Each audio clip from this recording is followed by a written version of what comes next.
이 히브리서는 다른 서신들과는 달리 누가 썼는지 나타나지 않습니다. 신약 성경이 27권 중에 13권이 편지로 되어 있죠. 서신으로. 보통은 누가 썼는지 기록이 되어 있습니다. 바울이 썼거나 베드로가 썼거나 야고보가 썼거나 혹은 받는 대상이 있죠. 디모데가 받으면 디모데 전후서, 고린도 교인들이 받으면 고린도 전후서. 근데 히브리서는 그런 것들이 전혀 나타나지 않습니다. 그리고 보통은 시작할 때 인사말이 있습니다. 평안을 전한다, 이런 인트로가 있는데 히브리서는 전혀 없어요. 아마 저자가 그런 것이 중요하지 않다고 여긴 것 같습니다. 서두도 없고 주저없이 바로 그냥 본론으로 쭉 1절부터 들어갑니다. 그런데 제목이 왜 히브리서였을까요? 이 내용을 쭉 보면은 구약의 그 제사에 대한 거, 성전의 성막에 대한 거, 이런 것들이 굉장히 자세하게 쭉 나와 있죠. 이런 것들은 대상이 유대인들일 것이다, 이렇게 여겨지는 거죠. 히브리인들을 다른 말로 유대인들이라고 하지 않습니까? 원어적인 의미는 히브리는 강 건너온 사람들, 이런 뜻인데 그들이 받는 그런 편지이기 때문에 제목이 이렇게 붙여져 있습니다. 시작하자마자 저자가 뭐라고 합니까? 하나님은 말씀하시는 하나님이다, 이렇게 얘기합니다. 1절에 보면 옛적에 그 히브리인들에게 하나님이 여러 모양으로 또 여러 부분으로 말씀하셨다고 합니다. 구약 성경을 읽어보면 하나님이 아담에게 말씀하십니다. 에녹에게 에녹과 동행하시고 노아에게 말씀하시죠. 또 아브라함을 부르십니다. 야곱에게 나타나시고 모세에게는 율법을 주십니다. 그런데 하나님께서 특별히 구약 성경을 보면 그 택한 선지자들을 통해서 가장 명확하게 정확하게 말씀하시는 것을 우리가 보게 됩니다. 그래서 그 두꺼운 구약 성경의 30%는 선지서입니다. 하나님은 이사야 선지자 같은 경우에게는 환상으로 말씀하시기도 했습니다. 호세아 선지자 같은 경우는 그 선지자의 삶을 통해서 음란한 여인과의 결혼을 통해서 이스라엘에게 말씀하셨죠. 그런데 2절에 보니까 마지막 날은 신약 시대를 말합니다. 성경에서 마지막 날은 예수님이 오신 이후의 그 시간들, 지금 우리도 마지막 날을 살아가고 있죠. 그 마지막 때에는 아들을 통해서 말씀하셨다. 즉 예수 그리스도가 계시의 최종 완성이다, 이렇게 말하고 있습니다. 하나님은 더 이상 다른 메신저를 보내시지 않습니다. 예수 그리스도를 통해서 가장 많이 그분이 어떤 분인지를 드러내시죠. 그렇기 때문에 하나님이 어떤 분인지 알기 위해서는 예수가 어떤 말을 했는지, 그가 어떤 일을 했는지를 주의 깊게 살펴보아야 합니다. 그리고 그를 만났던 사람, 그들과 함께 했던 그 사도들의 기록에 귀를 기울여야 하죠. 그것이 신약 성경입니다. 그래서 우리가 그것을 하나님의 말씀으로 받아들입니다. 그 구약 성경은 어떻습니까? 그 예수님께서 이 구약을 하나님의 말씀으로 인정하셨습니다. 그래서 우리도 하나님의 말씀으로 받아들이는 것입니다. 중심이 예수 그리스도입니다. 그러면서 이 저자가 2절, 3절에 예수님의 정체성을 굉장히 요약해서 6가지로 쭉 이야기합니다. 그리고 이후에 예수님이 어떤 분인가 쭉 계속 이야기를 할 텐데, 이 히브리서 전체에는 3가지 중요한 메시지가 있습니다. 첫 번째로는 예수가 이 세상의 창조자다. 그리고 주권과 통치권을 가지고 있다. 그가 최종 계시다. 그리고 두 번째는 예수 그리스도가 그 어떤 존재보다 뛰어나다. 그리고 그 누구보다 위대한 대제사장이다. 그리고 스스로 희생제물이 되셨다. 세 번째로는 그렇기 때문에 그 예수를 믿는 믿음에서 떨어져 나가지 않도록 힘쓰라고 이 목회적인 메시지도 줍니다. 예수를 믿으며 살아가는 그 삶에서 뒤돌아서지 말아라. 물러나지 마라. 그렇게 되면 그 결국이 파멸이다. 영원한 멸망이다. 이렇게 무서운 경고의 메시지도 담겨 있습니다. 2절, 3절에 보시면 예수님은 어떤 분으로 묘사합니까? 첫 번째로 보면 만유의 상속자다 이렇게 얘기하죠. 모든 것이 예수님에게 속해 있다는 말입니다. 그리고 그로 말미암아 모든 세계를 지으셨다 이렇게 되죠. 하나님께서 신비스럽게 예수님을 통해서 세상을 지으셨다는 겁니다. 우리도 지으시고 이 세상도 지으셨다. 그러면서 3절에 그분이 영광의 광채다. 본체의 형상이다. 이런 말 하죠. 이 본체의 형상이 이렇게 꽉 찍어서 똑같이 나오는 걸 말합니다. 즉 무슨 말입니까? 예수 그리스도가 곧 하나님이다. 이런 말이죠. 요한복음 14장에 보면 예수님의 제자 빌립이 예수님에게 요구합니다. 하나님 아버지를 보여주십시오. 예수님께서 뭐라고 대답하십니까? 나를 본 자는 하나님을 본 자다. 내가 곧 하나님이다. 이렇게 말씀하시는 것이죠. 그리고 이후에 3절에 쭉 보면 죄를 정결하게 하는 일을 하신다. 그분이 대제사장이고 그분이 실제로 우리 죄를 위한 희생 제물이 되셨다는 겁니다.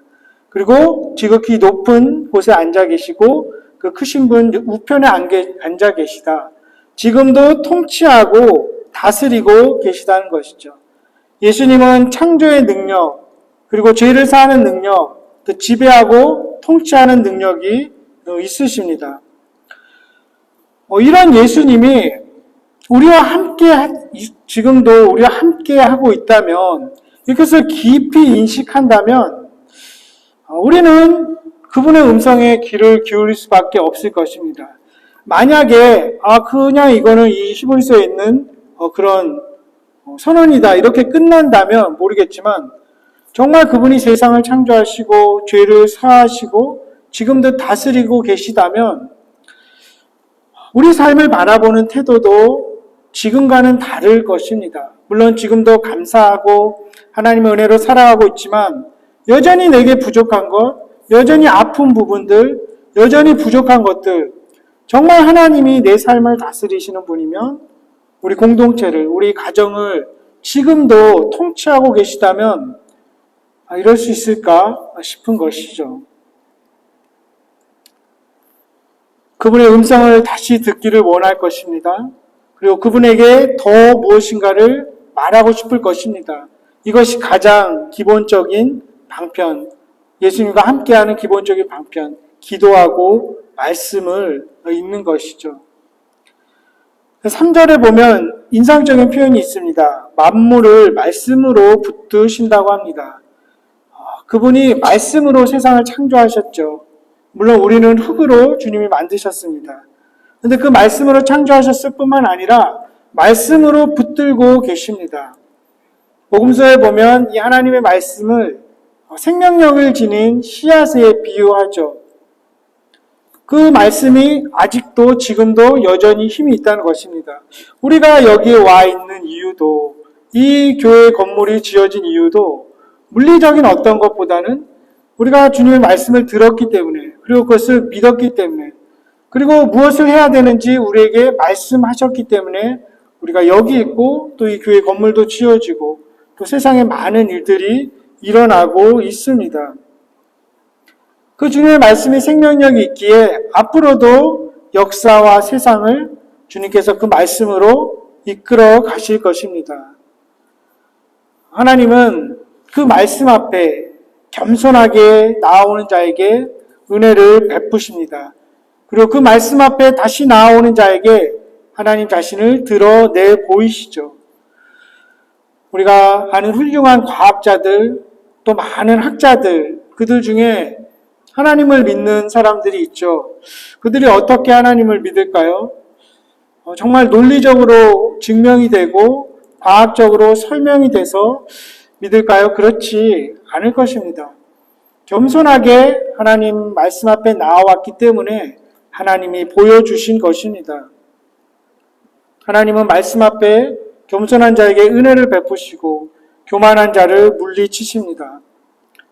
또 한편으로는 많이 배우지 못하고 가난하게 사는 사람들이라고 다 하나님의 말씀을 믿는 것은 아닙니다.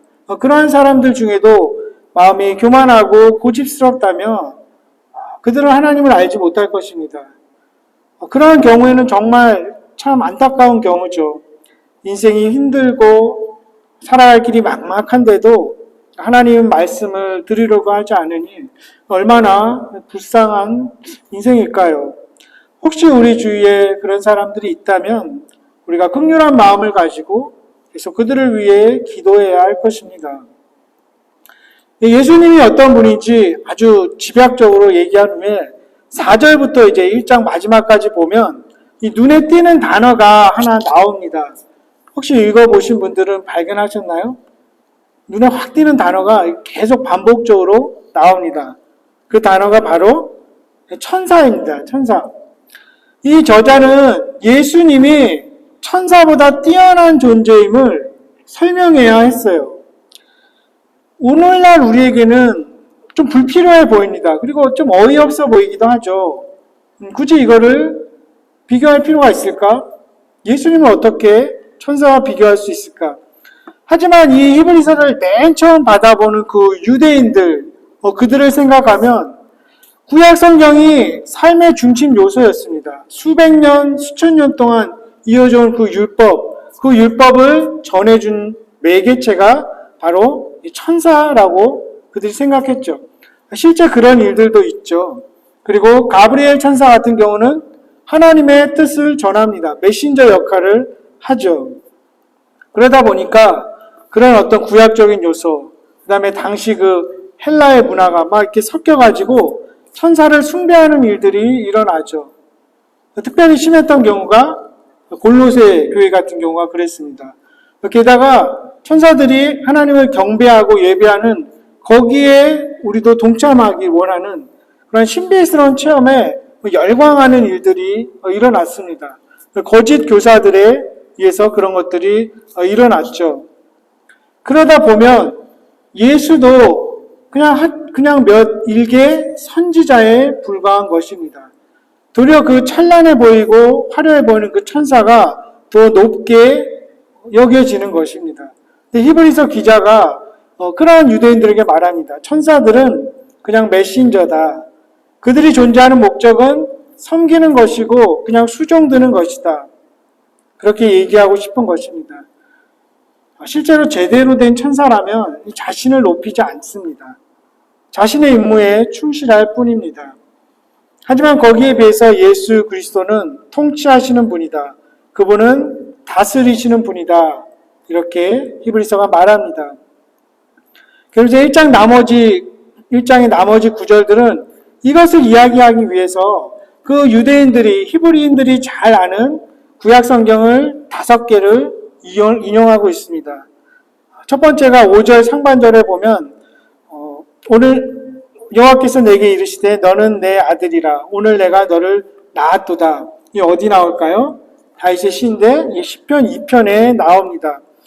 이것을 읽는 히브리인들은, 유대인들은 이것이 오실 메시아에게 적용되는 시다 이렇게 알고 있었죠.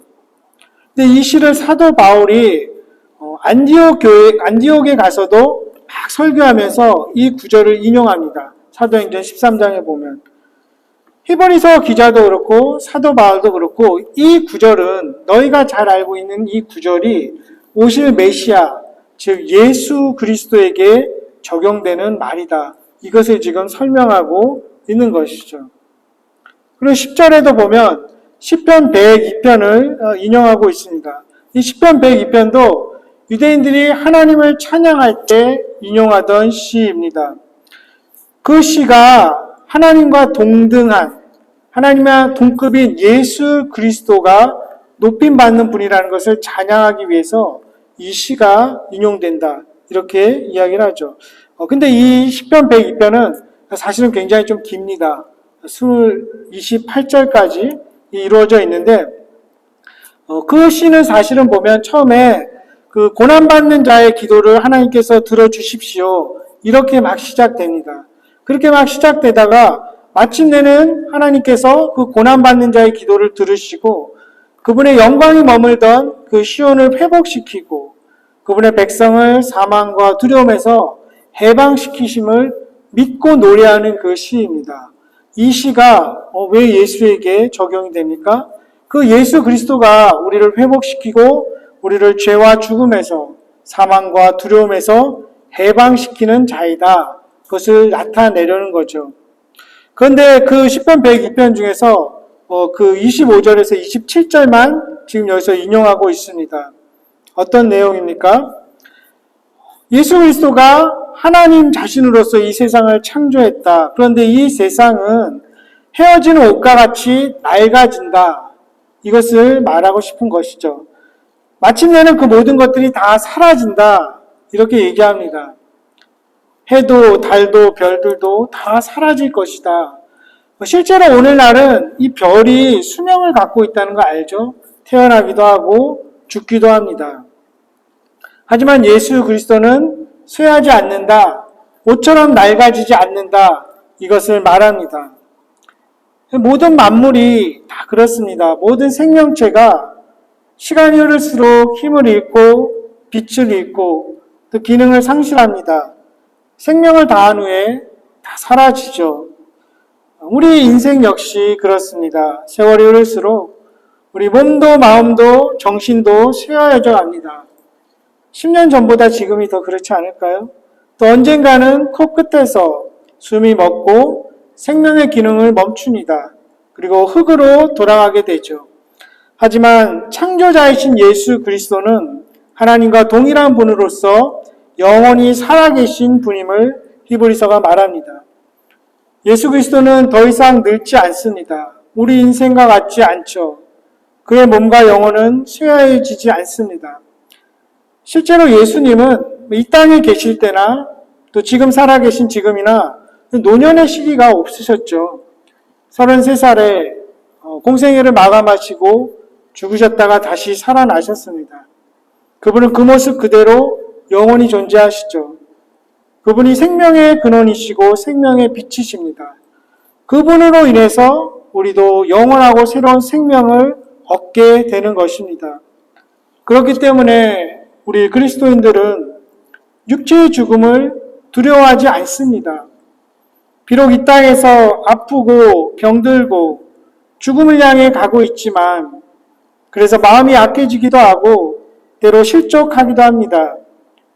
두려움이 생기지만 그럼에도 불구하고 그 부활의 소망으로 이겨낼 수 있습니다. 그러하기에 예수 그리스도는 부활이요 생명이다. 이 선언은 모든 병실에, 모든 장례식장에, 모든 무덤에 붙어 있어야 할 진리의 모토입니다. 계속해서 이 히브리서 저자가 이번에 110편을 인용합니다. 시편 110편은 짧습니다. 7절로 이루어져 있는데 그 시편 110편 안에 신비스러운 인물이 하나 등장합니다. 그 인물은 이제 히브리서 5장, 6장, 7장에 계속 나옵니다. 멜기세덱이라는 인물이죠. 창세기 14장에 등장합니다. 아브라함이 엘람의 왕 그돌라오멜 그리고 그 그돌라오멜과 동맹을 맺었던 세 왕을 전투에서 물리치고 돌아옵니다. 그 돌아오는 길에 멜기세덱을 만나죠. 지쳐있는 아브라함과 그의 종들에게 멜기세덱이 떡과 포도주를 줍니다. 그리고 축복합니다. 그리고 아브라함이 전투에서 얻은 그 전리품의 10분의 1을 주게 됩니다. 근데 그 멜기세덱이 보면 샬렘의 왕이면서 하나님의 영원한 대제사장이다. 이렇게 창세기 14장에 나옵니다. 그리고 어머니 아버지도 없으시고 족보도 없는 신비스러운 인물입니다. 아마 예수 그리스도를 예표하는 그런 인물이라고 여겨집니다. 멜기세덱을 왜 지금 히브리서 기자가 이야기할까요? 이 유대인들은 대제사장에 대한 그 엄청난 존경심이 있었죠. 그리고 그분이 굉장히 뛰어난 인물임을 그들이 인식하고 있었죠. 지금의 교황 정도로 여겼을 것입니다. 근데 그 대제사장은 어디서 나왔나요? 레위 지파 중에서 나왔는데 레위 지파의 그 시조가 아브라함이죠. 400년 전으로 거슬러 올라갑니다. 근데 그 아브라함을 축복했던 멜기세덱이 더 위에 있는 자라는 것입니다. 그리고 그 멜기세덱의 라인을 따라서 대제사장이 된 분이 예수 그리스도다. 이렇게 지금 이야기하고 있는 것입니다. 어떠한 대제사장도 어떠한 천사도 그러한 지위와 특권이 주어지지 않았음을 히브리서 저자가 이야기해야 했던 거죠. 마지막으로 본문 14절에 그래서 다시 한번 이야기하죠. 숭배의 대상이기도 하고 그들이 존귀하게 여겼던 그 율법을 전하여 준 그 천사들은 단지 하수인에 불과하다, 이 이야기를 다시 한번 합니다. 이 편지를 받아 들고 있는 이 유대인들, 그 수백 년, 수천 년 동안 이어져온 그 화려해 보이고 찬란해 보이는 대제사장, 율법, 천사들, 그들의 신앙도 고수하고 싶었을 것입니다. 거기에 비해서 어떤 면에서 참 초라해 보이고 눈에 보이지 않는 그 예수 그리스도를 동급으로 취급하고 있었던 것이죠. 그러면서 둘 다 거머쥐고 가고 싶었던 것입니다. 하지만 히브리서 기자는 분명히 경고합니다. 그렇게 갈 수는 없다. 그렇게 가려고 하면 반드시 가장 귀한 분, 예수 그리스도를 잃어버릴 것이다. 이렇게 이야기합니다. 오늘을 살아가는 그리스도인들은 어떨까요? 우리가 1세기 유대인들처럼 그런 것에 유혹되지는 않을 것 같아요. 우리에게 성전이나 율법이 있는 것도 아니고 우리가 천사나 대제사장을 막 숭배하는 것도 아닙니다. 그리고 그들이 받았던 박해 역시 없을 것입니다. 하지만 예수를 대체할 수 있고 예수와 동급으로 여겨지는 그 무엇이 은연중에 있을 수는 있을 것입니다. 어떤 면에서는 그것을 우리에게 주시지 않은 하나님께 감사할 수 있는 것이죠.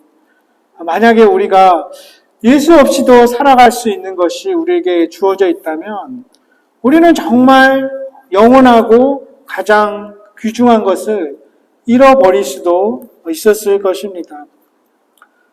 또한 그 어떤 인물이 아니더라도 어떤 그 교회 안에서라도 그것과 동급으로 취급될 수 있는 그런 것들, 우리가 유혹받을 수 있는 것들이 있을 수 있습니다.